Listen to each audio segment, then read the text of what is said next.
So, welcome back to Ziva Talks. I am Dr. Michelle Teo, Clinical Director at Zivo Health, and your host. And today I'm joined by Alexandra, Trust and Safety Lead at Heyday. Our episode today delves into the story behind the screen, as Alexandra previously worked as a content moderator. And I'm so excited to speak to her about her experiences. So, you're very welcome, Alexandra. Thank you, and thanks for having me here. Excited to have this conversation today. Great. So maybe just to start off, could you tell our listeners how long you've been working in the trust and safety industry? Yeah, of course. So technically, I started my career back in 2018 when I was relocated to Athens, to Greece, to work as a content moderator in Russian and English. And then a year later, I transitioned into the startup environment. So since then, Okay. I've been focusing on trust and safety, but for social media and e-learning startups. Okay. And so when you were sort of working in this moderator job, I know that you've worked in various different kind of client companies. Was the job what you expected, based on the job spec that you saw, maybe some of the interviews or even the onboarding training that you went through? So I would say both, like yes and no. So when I started back in 2018, first, the title, the content moderator, did not exist. I think we were Mm, called like social media reviewers or something like that. And yeah. during the first interview that I had, it was mentioned that I might come across some kind of harmful content. And Mm, then I was hired to actually moderate the e-commerce related fraud, and like e-commerce okay. related content. That's why it was, I guess, like very new and also very surprising for me to even hear these questions. When it came down to the work itself, um, I would say like it was a very long learning journey, at least with the outsourcing company, simply because I was hired to do one thing, and then for sure, like during the year, several times it had changed. So from e-commerce, I went to politics, then I went to something else, Okay. I went to something else. So there were many things that I would say like I wasn't mentally prepared to see, and then Mm, to see. Like for example, when moderating e-commerce content, I would say like definitely don't expect to probably come across prostitution when you are trained on spotting fraud on like fake brands yeah. in clothes. Okay. So it's that So sort of like unexpected nature of how, it's not just one type of abuse that you might be viewing. There's always the possibility that there's going to be other kind of online harms that you face, even if you're supposed to be focusing on fraud or if you're supposed to be focusing on another kind of workflow or abuse area. yeah, exactly. And I feel like in general, the nature of trust and safety and even the role of content moderator is so diverse. So every single day Mm, for me, it's like a Pandora box. I never know what I might see during the day yeah. if I moderate content. So mentally, I know that, I mean, now I know that I should be prepared to see everything. My spec, like my tasks might be focusing on one thing. Okay. And were you given any kind of training on like, preparing for potentially graphic imagery or like was it ever stated to you even that it could possibly happen? So during the interview, at least back in 2018, it was briefly mentioned, but then it Mm, has never been specified even throughout the year of my work as to what did the company mean by the graphic content. And for me, because it was all new, I also mm, didn't know. And then what happened was that at least the outsourcing company I started my career with, they did have, to be fair, like they did have psychologists on the floor that we could book the sessions okay. with. But then I was working in the Russian department. And what happened there 6 months later was that I got promoted. So I helped to supervise 45 content moderators. I think like it's probably like part of the Russian mentality that it's really not common to talk to a psychologist. Like the environment itself was set in a way that you're rather expected to talk to your friends or family and share everything with them instead of talking to the third person that technically you don't really know. Yeah. And that's why in my department, what did happen in the end of the day was that literally no one would go to see a psychologist. And if someone would try to, unfortunately, I remember them being stigmatized or bullied, or Mm, constantly asked by the entire team, although it was supposed to be a private issue, like a private matter. yeah, They were constantly asked by the team as to why do you need to see a psychologist? I was like, it was very uncomfortable to yeah. contact anyone in this type of environment.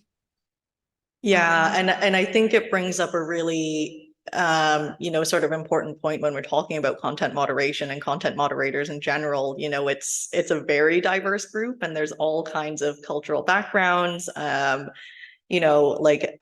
everyone has their own idea of what well-being is or isn't, and whether or not there is stigma in the culture around mental health. Like even myself as Asian, there's a big stigma around mental health. We don't talk about mental health. So it would be much more challenging for us to approach a psychologist or any kind of mental health professional if we were experiencing issues, which sounds exactly like what you're talking about with your Russian colleagues. yeah, exactly. And I think like back then, so I think I was 22, 23. Mm, So coming from Russia originally, I honestly had no idea about mental health itself. Because yeah. again, like it has never been the topic of the discussion. Like in my family, in my circle of friends, in my school, at the university, it has never been brought up.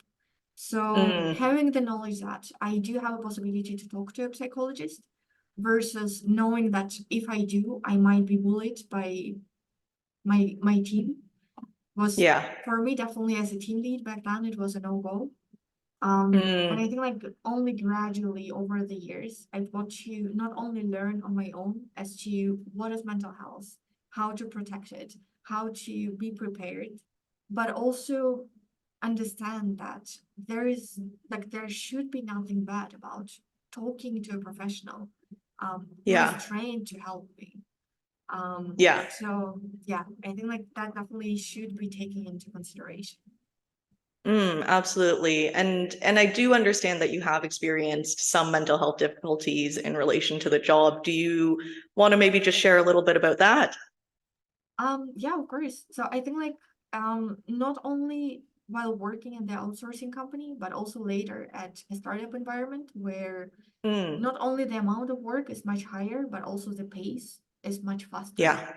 I've got to see definitely like quite a lot of disturbing content, Mm, especially working for social media startups that focus on yeah. minors. And what did happen was that I definitely had insomnia for quite some time in both environments. Um, Mm, I remember breaking down at least 3 times when working at a startup environment, simply wow. because of these, like how bad was what I was seeing on the screen, right? Yeah. And how hard it was to take it in. And definitely, I guess like not necessarily being depressed but questioning my environment and questioning my Mm, relationship with other people. yeah. To the point that I think like when, especially when dealing with, let's say, propositioning or scammers, in a Mm, way, it's very hard to trust people after that, yeah. knowing that this is what happens online, this is how people get scammed, and then trying not to bring it into your real life and into your Mm, relationships with people. So until now, I can see how, in a way, it keeps on affecting me one way or another. yeah. Yeah. I mean, it's not uncommon that I've heard content moderators talk about that, it's that sort of shift in your worldview or that sort of change in your worldview that not everything is sunshine and rainbows. There's a lot of stuff that content moderators would view in the course of their work that indicates that there are bad actors out there and that there are people looking to manipulate you or harm you in some way. And that can really take a toll on exactly like what you're saying, how much you trust other people in the real world, people that you're interacting with on a day-to-day basis that aren't in the online world, and just how that might have a longer term impact rather than just in the moment. Because I think a lot of the conversation around well-being and supporting content moderators is, okay, I view a piece of content, I have an immediate reaction to it. How do I respond in the moment? But there are potential long-term impacts like this kind of change in worldview that haven't necessarily been all that commonly addressed or haven't really been talked about too much. At least in the course of maybe like the last 6 years, I have definitely seen that change, but probably when you were initially starting out as a content moderator in 2018, it probably wouldn't have been talked about very much. Yeah, 100%. I mean, until now, I can definitely see how, for example, working with child sexual exploitation had Mm, transitioned into my relationship with my sister and her daughter, mm, right? So I understand and I acknowledge that. I began to be, I guess, like overprotective when it yeah. comes to what type of content my sister is posting or sharing on her social media. Mm, And I understand as well that it is not necessarily the healthiest way as to how I want to build my relationship with her. But apart from that, I think like the main difference between now and back then is that now we see all the new features being introduced by the content moderation vendors yeah. or by companies when it comes to protecting mental health of content moderators, as Mm, to, let's say, like seeing the content being blurred or yeah. black and white instead of seeing all that as it is. Mm, Back then, it definitely wasn't the case. Um, okay. so now I guess like it makes it slightly easier to work, although still definitely very challenging. Yeah, absolutely. And I think regardless of what tools are in place, there's still an element of having to review content. And even if it's not like very, very egregious imagery, it could be hate speech that you're reviewing, or like mis and disinformation, which could also change how you perceive the world around you, right? Yeah, no, 100%. And that's why I think like I guess like throughout all these years, I've got to learn as to how to put the borders between my work life and my personal life so that Mm, I won't be affected as I was back then. yeah. Um, and I also got to train the content moderators that I'm now managing and explain to Mm, them how to do that. Because otherwise, I see that no matter how many years of experience someone might have in content moderation, yeah. it still affects them. Yeah. Um, because definitely, like mental health is not black and white. You Mm, can't be, I guess, like living in a bubble all the time. yeah. One way or another, it might affect you.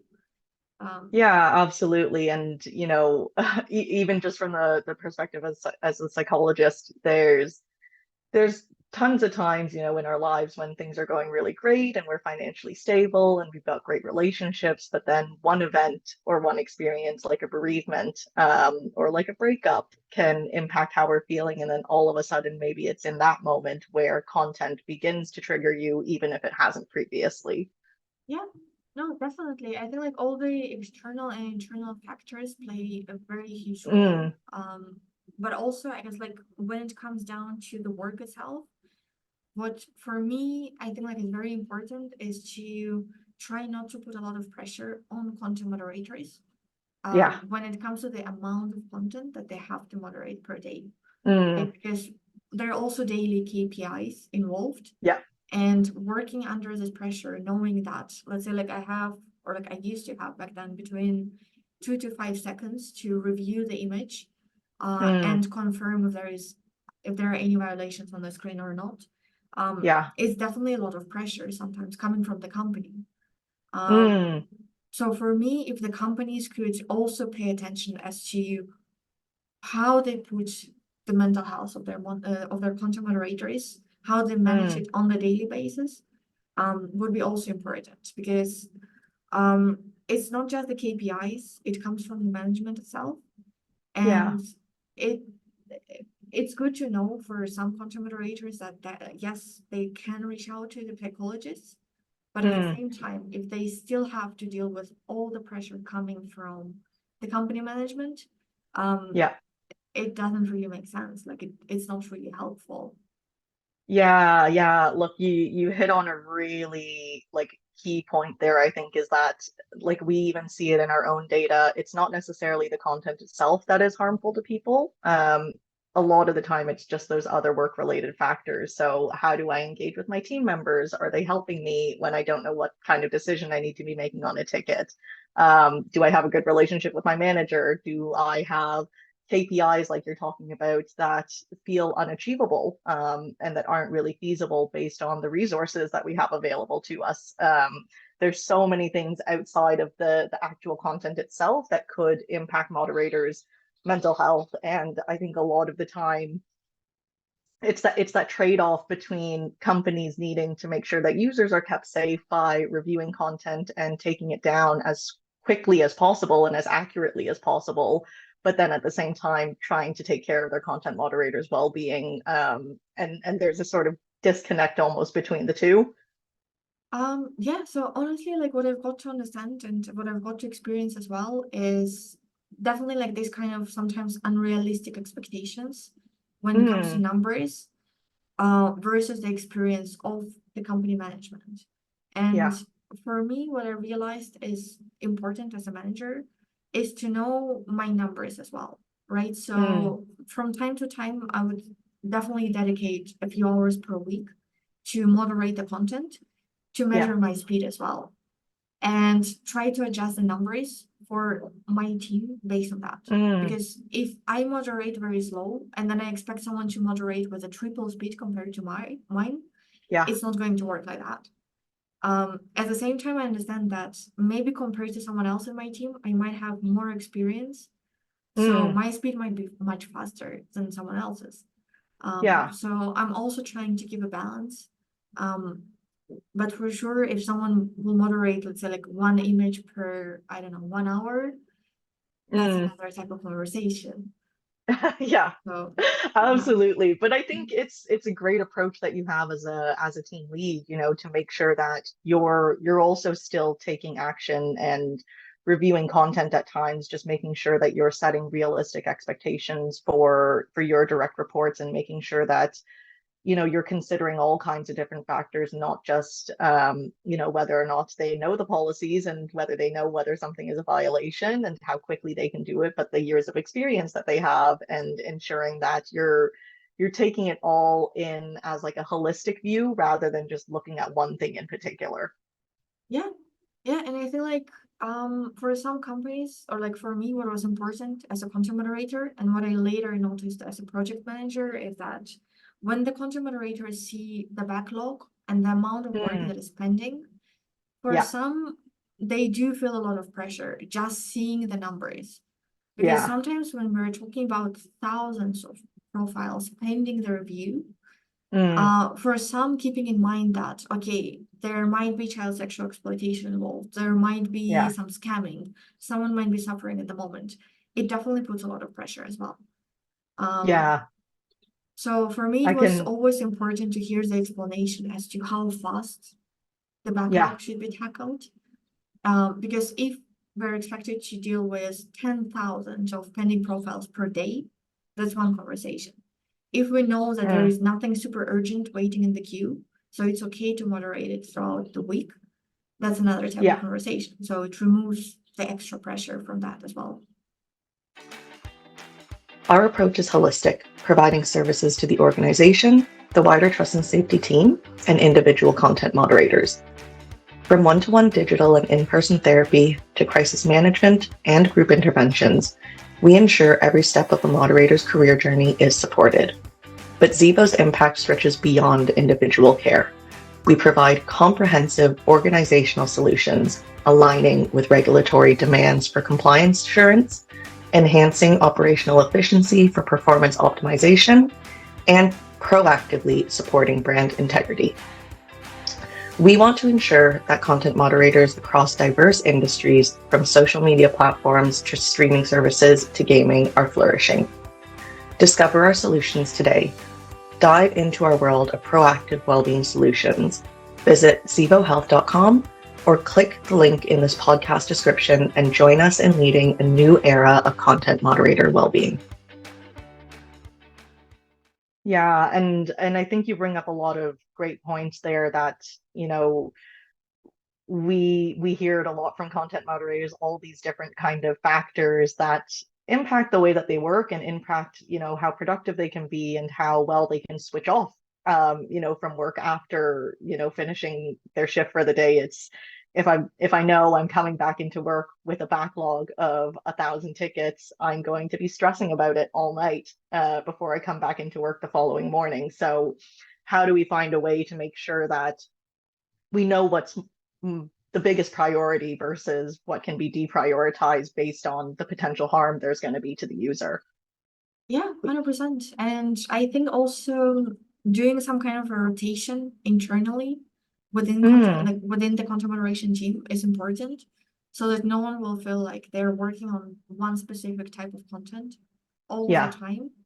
Because, for example, when it comes down to very basic things, like for example, taking a vacation, right? Mm, I've got to hear the feedback from some team members that being on a vacation, they still felt very stressed and under pressure, hmm. knowing that while they are missing for, let's say, like 3, 4 days, there is no one there moderating the content that they are in Yeah. charge of. So that's very important as well, I think, to keep in mind. Yeah, absolutely. Absolutely. And I know you mentioned that when you were working as a content moderator, you did have access to psychologists who were on site for you. Were there any other kind of well-being supports offered to you other than maybe like your typical kind of one-to-one counseling sessions?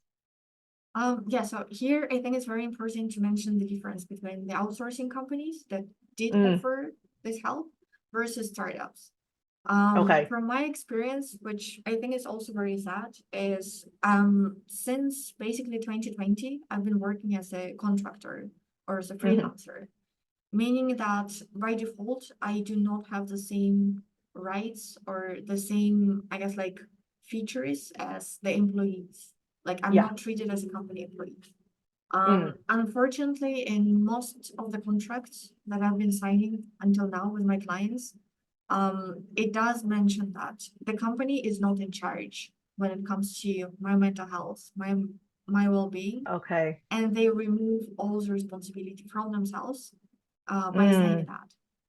Meaning that as a contractor, I literally have zero access to the well-being that is provided to okay. the company employees. So I think from all the clients that I've got until now, which is I think like up to 10, Hmm.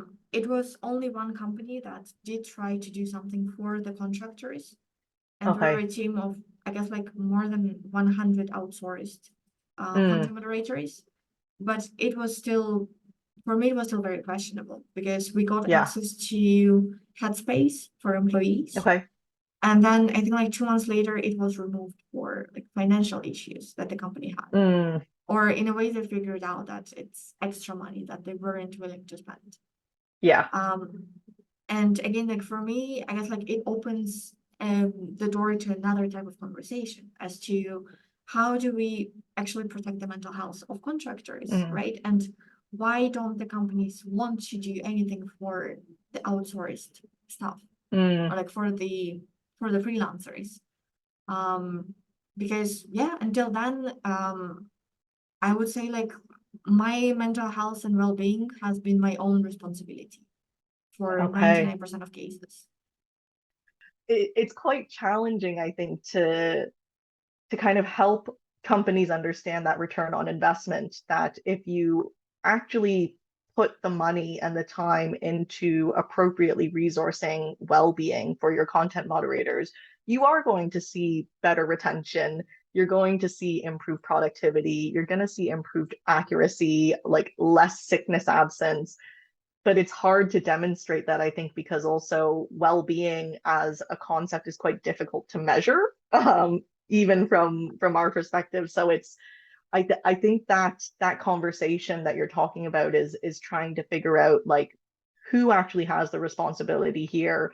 Does it need to be, even pushed up to like lawmakers and policymakers, that can work with regulatory bodies to put certain standards in place, regardless of whether or not you're hiring outsourcers and freelancers or whether or not you're hiring people as full-time employees.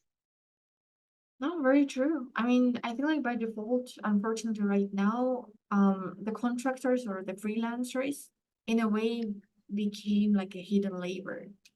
because by default, there are no benefits that the contractors have, at least not to Mm, the same extent that the company employees. So they're treated in a different way. mm, Meaning that in most cases, there's also literally zero protection for them in place from being mm, laid off.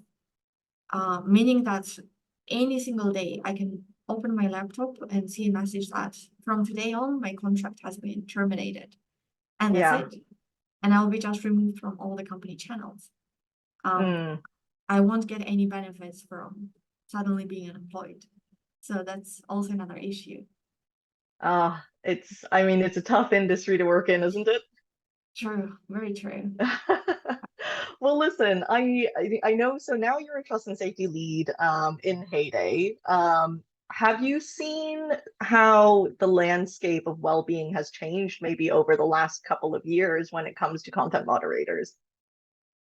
Yes, so I think like it has been improving for sure. Starting from, I guess, like content moderation vendors introducing different features to Mm, protect the mental well-being of content moderators, plus the companies themselves finally acknowledging that yes, there might be a long-term impact on their mental mm, health and trying to do something about that, versus trying to silence their content moderators who are trying to speak up about what yeah, has been happening. yeah. And have you seen any change in terms of like the actual well-being supports that are available to people? Yes, so I think like after COVID, due to the shift in the nature of work, right? Mm, So from the office to remote work, we definitely started seeing more online solutions being introduced okay. in the mental health space and more, I guess, like applications available Yeah. for those working remotely. So for me, it's quite a lot of positive changes that have Mm, been happening. yeah. Do you think there's anything still missing? Um, Definitely a lot. Um, Yeah. Yeah, I mean, like by default, like everything that we had discussed when it comes to contractors and them Mm, not having any access. For me, that's something that the companies who do hire freelancers should focus yeah. on. And then long term, there will definitely be so much more. Like, for Mm, example, having the team meetings on maybe like a yearly basis so that yeah. all the team members working remotely can meet each other, can connect, can Mm, talk to each other, can socialize, right? So I think it also might help to remove the extra pressure that yeah. you like one might experience working remotely and literally Mm, not having time nor the opportunity to get to know their team members outside of the 1 hour 30 minutes team meetings that yeah. are happening. Yeah. I think that's a really great point because we do have a couple of customers who are like predominantly remote or fully remote, and it's something that we hear a lot is that, moderators are meant to be working in a sort of team working environment, right? You rely on your colleagues to help you when you don't know what decision to make, or if you can't find a policy, or if you need a little bit of extra support. But when you're remote, it's much harder to access that support from your colleagues or from your manager versus when you're sitting next to them in the office, you can just turn to the person next to you and say, "Hey, could you help me with this?" Exactly, exactly, yeah. Yeah. So I wanted to talk a little bit about the company that you founded. So Clearmind Keyboard. Could you tell us what the sort of aim of that company is? Yeah, sure. So I was like I recently became a co-founder and a CEO. And what we do, or like what we've built at ClearMind Keyboard, is for the end user as an iOS app and a virtual keyboard that is Hmm. powered by the AI. And as you type using the keyboard, which looks exactly like any other keyboard that you currently have on your phone, Hmm. the AI behind it will be able to analyze the context of your communication, like of your words. Hmm. And based on that, towards the end of the day, you will see your personal top three stress factors. Uh, Okay. Meaning that as you communicate with your friends, your family members, or like use your social media or email or Hmm. like whatever you do with your keyboard at the moment, we can tell you if you might be anxious or depressed or stressed out or burned out. All Hmm. these kind of things that one like a user will be able to see through our app. Based on that, we will also measure the happiness level. the happiness Okay. levels and the awareness levels. Meaning that for sure, like the more depressed someone is, the less happy they are. And Mm, then long term down the road, what we want to do is to also integrate the personalized improvement plans. mm, Meaning that as you learn what is, let's say, like stressing you out on the daily or the weekly basis, we could also help someone to build a plan, like the action plan, right? So okay. just knowing that you might be depressed or anxious is great, but then like, Yeah. what can someone do about that? Yeah. So we're working on that, and we have a very similar app and the feature for the B2B, so for the companies. Hmm. And I think in a way it's also coming from my experience in trust and safety and content moderation. Yeah. Um, so our AI can be also integrated either in the internal communication channels for the companies, Mm, so that they can also, I guess, focus on the retention rate yeah. and make sure that the employees who are burned out get help on Mm, time. So it doesn't lead to someone quitting the job because they can't take it anymore. yeah. Um, and of course, we also have the corporate version of the app Mm. for the employees. I mean, it's an amazing app. It's it's innovative. It's using AI. It's, tracking people in real time. It's giving you awareness at that user level, and it's helping people to kind of just have that knowledge of where they're at on any given day, which means that they can then exactly, take actions to kind of rectify any challenges that they're having at the moment. So it's an incredible initiative, and I'm excited to see where it goes kind of going forward. Thank you. Yeah, and I feel like in a way it comes from my experience of coming from the culture where mental health Mm, is stigmatized, right? So because when you think about it, like how often do you actually discuss with your friends what model or what type of keyboard do you use on your phone? Like yeah. hopefully it's not your daily topic of discussions, right? So Yeah. for someone coming from the same type of environment as I am, it might be Mm, a great relief to use a keyboard without necessarily their friends or family knowing what they might be dealing yeah. with. Yeah, absolutely. It's breaking down some barriers there. True. Yeah. Amazing. Well, listen, before we finish up, just one question for you. Is there a nugget of information or something that you might say to your younger self when you were working as a moderator? What would that be? Yeah, I think definitely I wish I knew how to protect my mental health much better, Mm, compared to what I do now.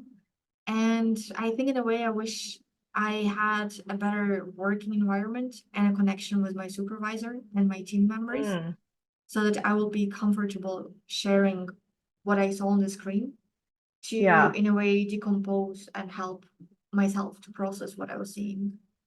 Um, Yeah, so I yeah, think it's that sense of like openness, and just not kind of hiding when we're feeling a little bit vulnerable or when we need support, that we can just say to someone, it's not a good day for me. I need a little bit of extra help, or I need a little bit of extra time, or like a break. And that, someone can turn to you and say, okay, I can give you that.